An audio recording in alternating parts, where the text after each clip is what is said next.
أعوذ بالله من الشيطان الرجيم.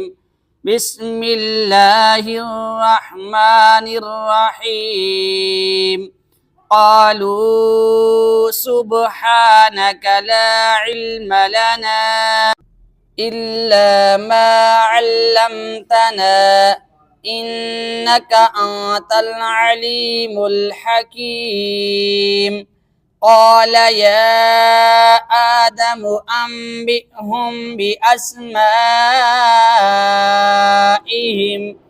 فلما أنبأهم بأسمائهم قال ألم أقل لكم إني أعلم غيب السماوات والأرض وأعلم ما تبدون وما كنتم تكتمون. وإذ قلنا للملائكة اسجدوا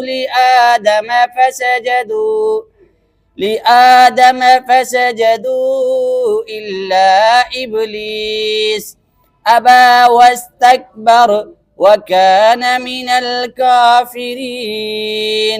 وقلنا يا آدم اسكن أنت وزوجك الجنة وكلا منها رغدا حيث شئتما ولا تقربا هذه الشجرة فتكونا من الظالمين.